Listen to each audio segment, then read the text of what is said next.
اللهم صل على محمد وعلى آل محمد كما صليت على إبراهيم وعلى آل إبراهيم إنك حميد مجيد اللهم بارك على محمد وعلى آل محمد كما باركت على إبراهيم وعلى آل إبراهيم إنك حميد مجيد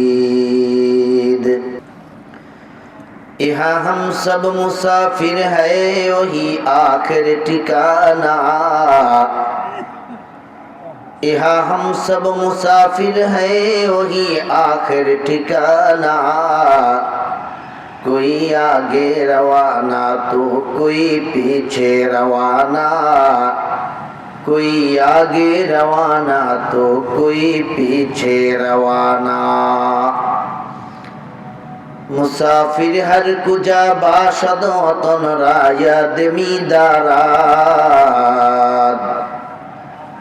मुसाफिर हर कुजा बाशद वतन रायद मीदारात जो बुलबुल दर कफस बाशद चमन रायद मीदारात মুসলমানদেরকে শিয়াবে আবি তালিবের 3 বছর বন্দী করে রাখছে। কয় বছর?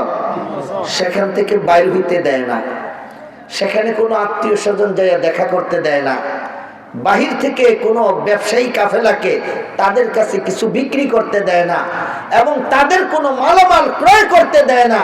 এইভাবে এক জায়গায় 3 বছর বন্দী করে রাখছে, যার কারণে মুসলমানদের কাছে রাসূলের কাছে যা ছিল সব শেষ খানা দানা কারণে তাওহীদ খালেসের কারণে মিল্লাতে ইব্রাহিমের দাওয়াত দেওয়ার কারণে আল্লাহর পয়গম্বর না খেয়ে জীবন যাপন করা লাগছে। কষ্ট পাইছেন এই 3 বছরের ভিতরে না খেয়া অনেক নারীরা মারা গেছে, শিশুরা মারা গেছে রাসূলের সাথে থাইকা।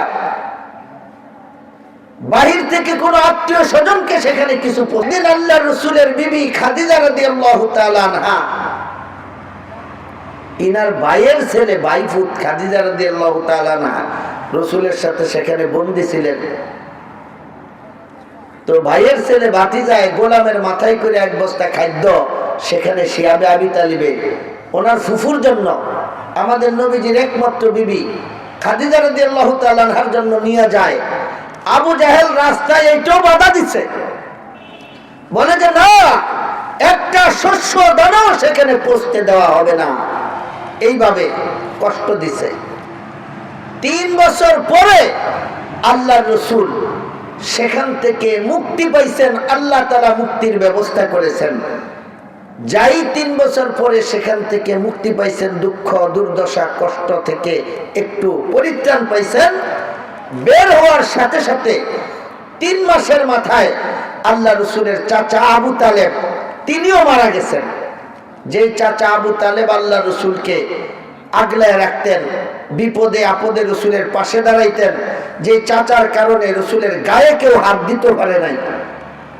চাচা আবু তালেব ঘোষণা করেছেন যে আমি বাইচা থাকতে যদি আমার ভাতিজা মুহাম্মদের গায়ে তোমরা কেউ হাত উঠাও তাহলে মনে রাখবা তোমাদের দেহের থেকে তোমাদের কল্লাগুলি একটা শীতকালে গাছের পাতাগুলি যেইভাবে ঝরে পড়ে, শীতকালে মাকাল গাছ থেকে মাকাল ফলগুলি যেইভাবে ঝরে পড়ে, যদি ভাতিজা মুহাম্মদের গায়ে আঘাত করে তোমরা কেউ, তোমাদের দেহ থেকে তোমাদের মাথাগুলি আর কল্লাগুলি সেইভাবে ঝরে পড়বে। আল্লাহু আকবার।